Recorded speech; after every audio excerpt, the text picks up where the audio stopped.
I'm just going to be the community leader and the tribe leader of the Generate group. If you see me kind of glancing over here, it's because I'm just keeping an eye on the Facebook feed to see if there's any questions.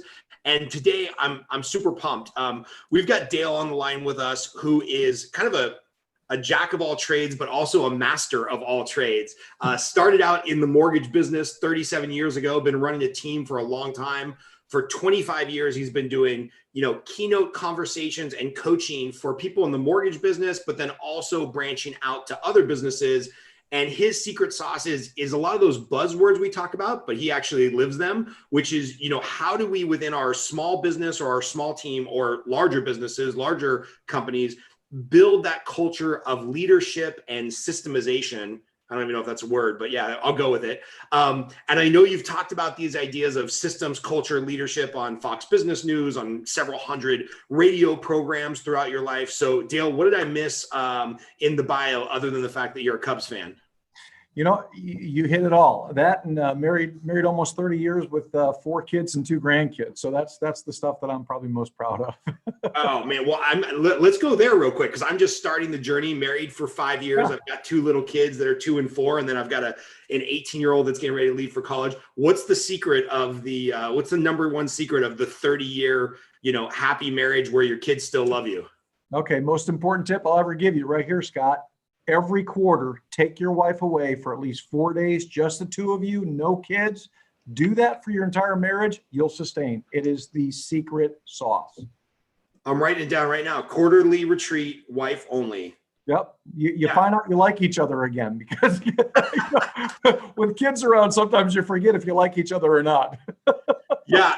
I was sitting there at breakfast the other day with my wife, and our big thing has always been like going back to breakfast and reconnecting. And the last 3 months, we haven't been able to do that and kind of do our family business planning and whatnot. And we're sitting there at breakfast, and she looks at me, and I interacted with the kids, and she's like, I just really love you. Like, I don't know that there's anybody in the world that would treat the kids as well as you do. And I'm like, well, yes, that makes me feel good. But was I on the chopping block? Was I up for like replacement? Like, I'm a little worried that you had to say that out loud. So I love it. I appreciate the tip. So let's get right into it. I think some of the things that you and I were talking about before we went live is that, this COVID-19 has really created a world in business of the haves and the have-nots. If you're working in the mortgage business, thank God we're super blessed that, rates dropped. A lot of people want to refinance. A lot of people still want to buy. But there's other people in the Generate group who are, running a business that's really been impacted. So maybe we can just go to that world of the haves and the have-nots, and like, what would your coaching / business advice be for those 2 very different, divergent groups? So, this will probably be a really good answer to that, Scott, that I think can be helpful to your listeners. And that is, everything that I've built over my career has been built around something I call the triangle for success. It's 3 major components that every business must have. And what those 3 components are combined is value, relationship, and differentiation. So when I coach, and to your point that you made earlier, I've worked in the mortgage industry for 37 years, but I've trained insurance companies, consumer loan companies. I've trained weightlifting. I've trained all kinds of other companies too, and business leaders. And the first thing I always ask them is, what do you stand for? The first thing you've got to determine is, what do you stand for in your business? What is your culture built around? You'll notice, I'm going to flip down here. I've got a t-shirt on that says others first. This is our culture at our company. This is what I teach my clients. It's what we call the others first approach to business. And what others first is based on is actually my life verse. It's out of the book of Philippians, chapter 2, verses 3 and 4. It says this: do nothing out of selfish ambition or vain conceit, but in all things with humility, value others above yourself, looking out for their interests, not your own. So my belief is you have to have a business built and founded on people, because that's what we're all serving at the end of the day, is people. That starts your business in the right direction if you have a foundational principle that you're based around. That's your culture. Your culture has to be designed on something that will help your business. Then you have to ask yourself the 3 questions. How are we valuing our customers? How are we building a relationship with our customers? And most importantly, and here's the big one, Scott, how are we differentiating ourselves in our marketplace against other competitors who do what we do? That's really the key at the end of the day. So if you start with a philosophy, ours is others first. You might call yours customer first, or you might, whatever you want to call it. You got to build your cultural philosophy first, and then start to define those three elements. What does our product or service create from a value standpoint to those we are working with? Now let me be clear about something here, and this is really important. Value is not based on price. Value is based on benefit. So no matter what your product or service is, how are you benefiting? So in the mortgage arena, for example, okay, everybody talks about interest rates on a mortgage loan. Did you know that an interest rate is one of the singly least important components of a mortgage to get a good one? What's way more important is how you get that mortgage, what kind of term you get to match up to your long-term goals and obligations, what kind of payment you have that you can afford within your budget, what kind of cash you use and what you use that cash for out of that mortgage finance. Whatever you're doing, you're looking at the benefit and the value to your customer. And if you're creating intrinsic value, you're establishing strong relationships by staying in contact, and you're creating a differentiating proposition, you are on the right track for success in your business. Does that make sense? So I love this talking point, and I agree with you. I truly do. I do want to push back to the people that might be watching live, and shout out to Jacob and a couple others that are watching live. I'm going to write a book one day called The Curse of the Amazon Generation. And I feel like because of the Amazon generation, and I'm kind of a naysayer and a protagonist and a pessimist by nature, that when it's like, hey, what do we stand for? What do we value? How are we valuing the client? My mind immediately goes to that needy client who's the curse of the Amazon generation. They need it now. They need it on demand. They don't respect your time. And this doesn't matter. It could be mortgages. You can sell a widget. You can be a personal trainer. It's like, well, it's Saturday night at 9 o'clock and I know you're with my family, but if you really value the client, I expect you to answer me right now and have the cheapest rate and have the best service. It's like the Amazon curse, right? So how do we do these things and live these values? Because I believe them. I'm simultaneously shaking my head, yeah, and I'm rolling my eyes, no, he's crazy. So how do we live this value when we're dealing with a whole new generation that expects the cheapest product on demand right now? Okay, awesome question. I love this conversation. So let me give you my answer to that in the industry I work in, and then we can parlay that out to other industries, if that makes sense. So in the mortgage arena, this has been a major issue for the last 5 years, is digital mortgage technology. It is the rave in the mortgage arena. Like, if you do not have an online application system, you just can't compete today, because consumers do want to apply in the middle of the night. They do want their loan decision very quickly in some cases. So here's the deal, okay? You have to have the technology in your industry to be able to meet the demands of those kinds of customers, so that you can take that percentage of your customer base and meet those needs. But here's the key to that. And this is so important, and so many companies miss this. You still have to combine it with relationship and with value and with differentiation. Because what happens in the mortgage arena a lot of times is companies think just because they get the best technology and the fastest technology that they're just going to win the business. That is so far from the truth. They actually lose more deals than they gain by that mindset, because what happens is they commoditize their product where it becomes about price, because they're forcing the price issue on the consumer, because they're not creating any value beyond price.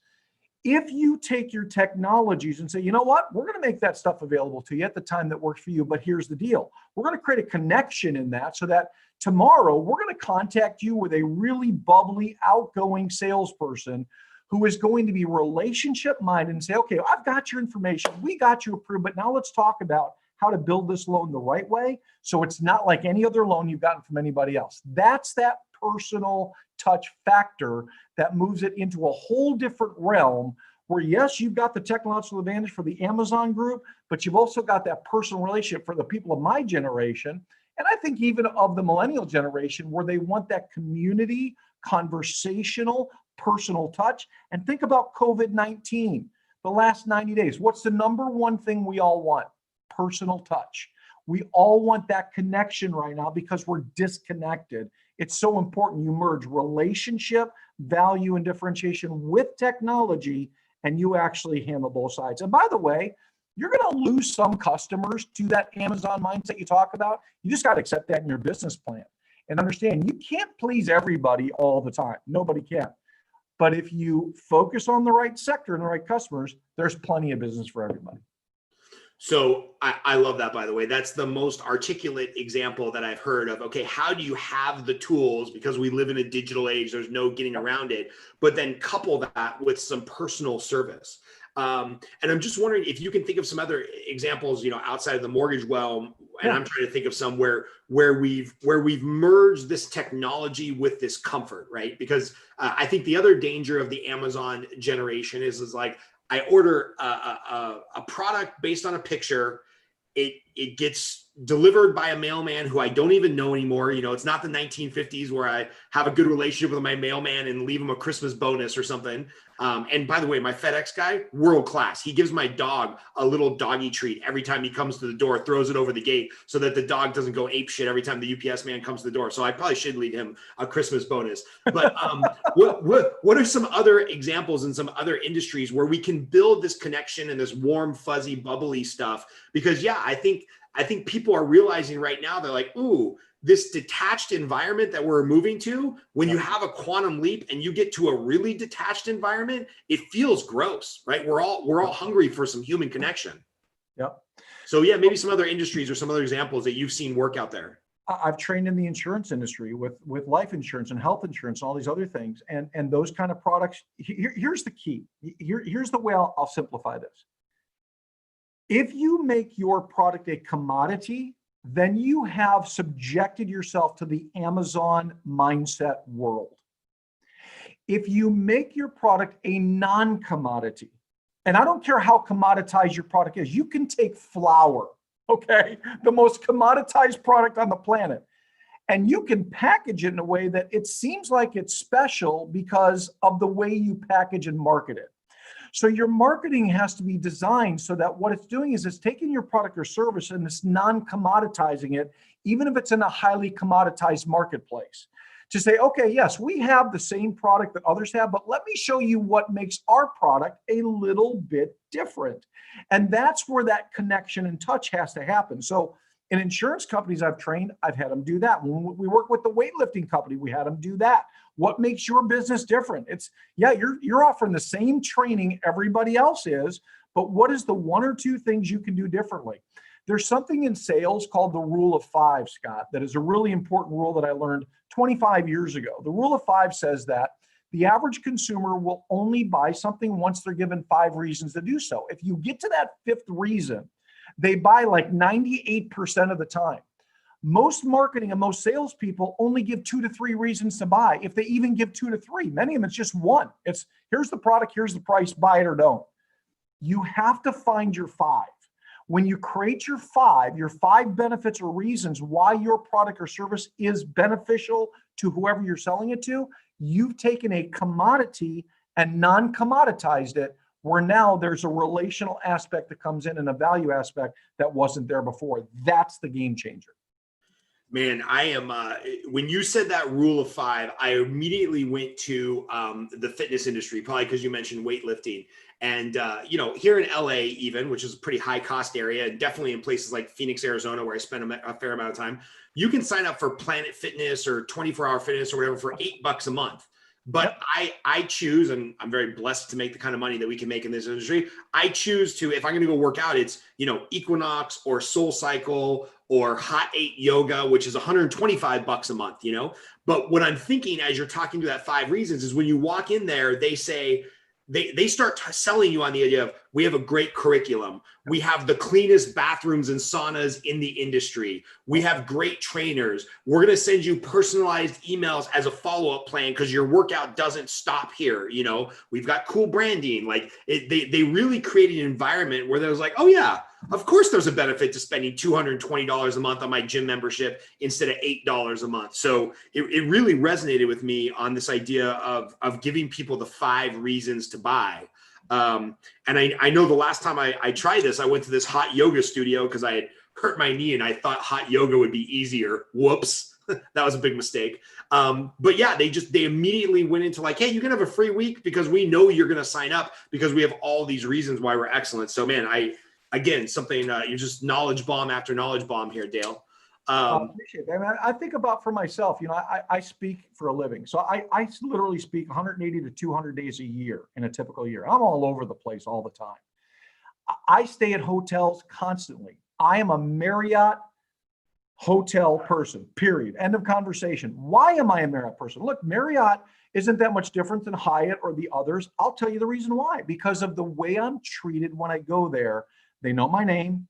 Their reward program is the best reward program out there. I always know it's going to be a clean hotel, a nice hotel, and it's consistent. Like they've created that 5 pieces in my mind where I'm like, why would I go anywhere else? They're a little more expensive than other chains, but they bring to me the service, the value, the relationship that I'm looking for that differentiates them from the other chains that I could stay at. Yeah. So let's say, whatever business you're in, let's say you have these things, right? Like you feel good about your value. You were in great relation with your client. Maybe you've thought through this differentiation of your product, and boom, hit by COVID-19, the federal government tells you literally you cannot work. You are not legally allowed to work. And, I'm talking to clients every day who are, on the verge of losing their business, or they had to go into a home forbearance, or they're looking to take money out of their house to substantiate, payroll and be able to pay their employees. So let's say this has really effed you up and sidetracked you. And now things are kind of starting to open up again, and maybe they're not.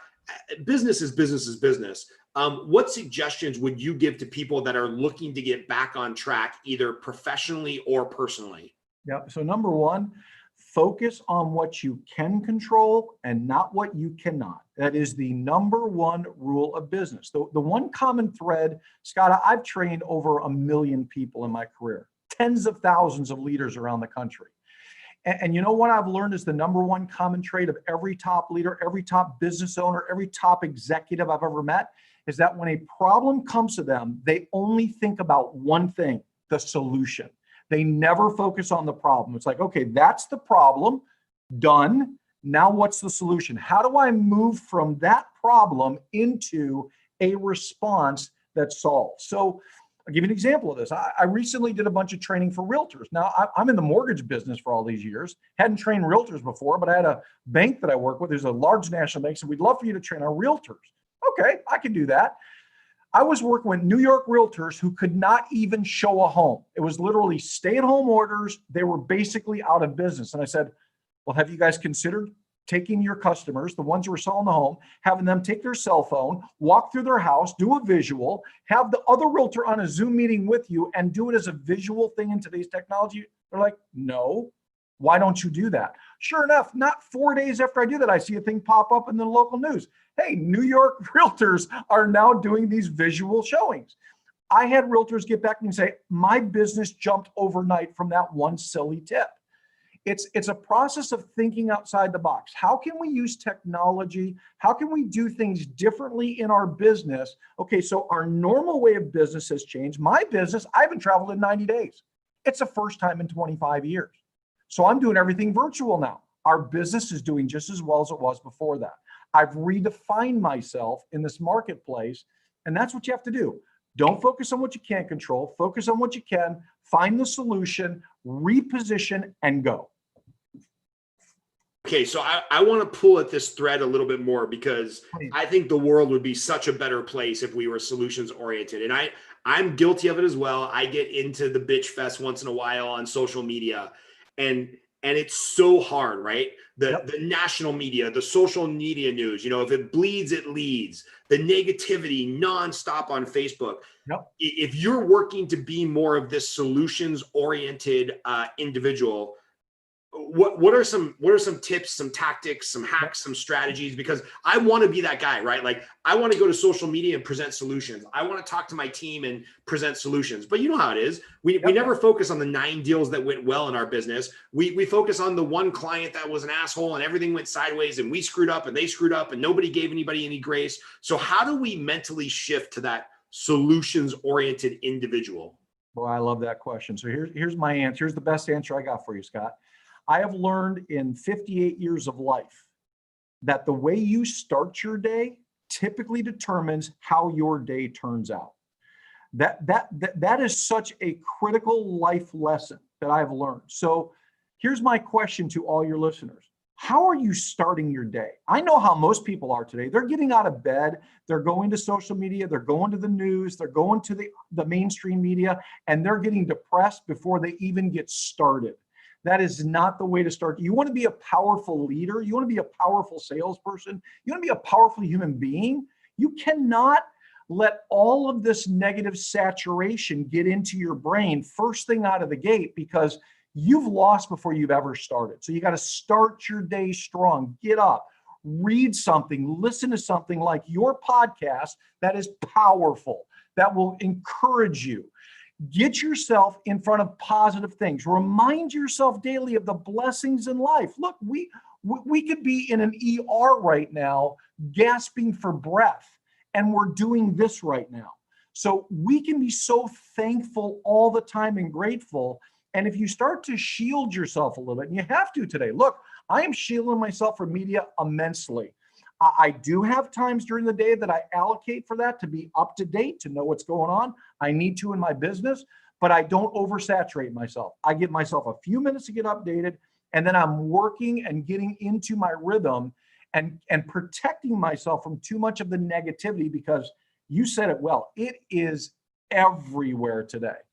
But it's only there if you let it be there. We have control over our smartphones and over our computers and over our television sets and over the intake that we actually take in each day. Be very wise on how you choose the way you spend your time, and really be cognizant of how you start your day.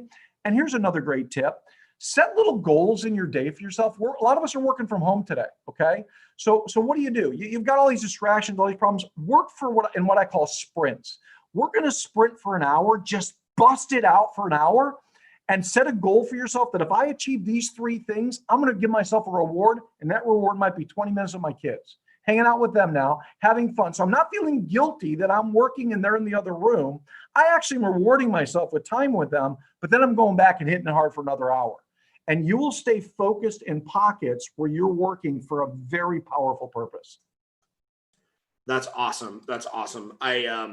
It's funny. A lot of people are starting to watch this live. So if you are, and you know somebody that needs that morning routine, tag them here, click the like button, leave a comment. I'm a big fan of my buddy, Hal Elrod. He wrote this book called The Miracle Morning, Great book, which is the same stuff, right? It's all about like waking up with intention. And it's so funny. I can actually feel my mind shutting off. I'm a newbie chess player. I'm just trying to learn how to actually play chess well. And if I play on the chess app in the morning after doing this miracle morning routine, before I start my day, before I'm anxious, I get my rating up to about 800. Like, I'm just on fire. I'm winning game after game after game. And then by the end of the day, after decision fatigue sets in and I've seen all the negativity on social media and maybe I check the news, I'll start playing. My rating will go all the way back down to like a 620. So just, I can see right there categorically, like how the day and how the negativity, like, even weighs on our ability to think and have decisions and make the correct moves, as it is in chess. So I really appreciate that comment on starting your day the right way. And if you're watching this, do me a favor, leave a comment for Dale. I know he'll be super gracious and come back in and answer some of the questions. But any parting thoughts for us? Actually, before your parting thought, I have to ask the most important question of the interview. What's the fascination up there with Adam West and Burt Ward, the OG Batman and Robin? I am an absolute huge Batman fan. From the time I was a little kid, I just love Batman. And you know what? Adam West to me is the only real Batman. So that's kind of the fascination. I love that. I'm having my assistant hand me. She just grabbed 2 random comics off the shelf. And I knew they were going to be Batman because I'm also a huge Batman fan. Like, I knew we were like a kindred spirit somehow, but I didn't know it was that much. So what's the last piece of knowledge, Dale, you want to leave us with, or kind of the last mic drop moment? First of all, I really appreciate you being on here. I'll make sure that I share this to all your social media as well. And give us your last piece of knowledge, and then how can people get in touch with you if they're looking for a speaker, trainer, when we get back to normal here in the next few months? Well, Scott, it's an honor to be on your show. Thanks for having me. Look, here's what I would just say. There's nothing we can't do as human beings. Like, I have had the privilege of meeting millions of people, of traveling all over the world in my lifetime. And people never cease to amaze me at the accomplishments that they can achieve if they just believe in themselves and remind themselves, look, it doesn't matter what your past history was. It doesn't matter what has happened to you earlier in life. It's always about, what am I doing today? We have to focus on, there's an old saying that I've always loved that goes like this: yesterday's history, tomorrow's a mystery, today is a gift. That's why they call it the present.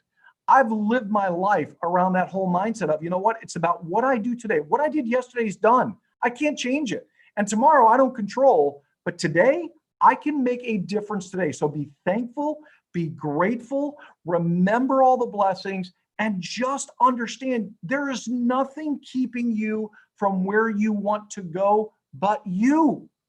Go do it. Be what God created you to be, which is great. And you do that, it's going to be good. That would be my parting thoughts.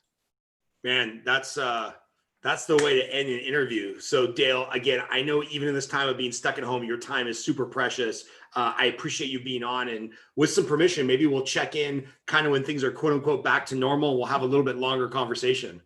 I would love that. I would love that. And if people want to check out anything about us, it's dalevermillion.com. Just Google my name. You'll find me.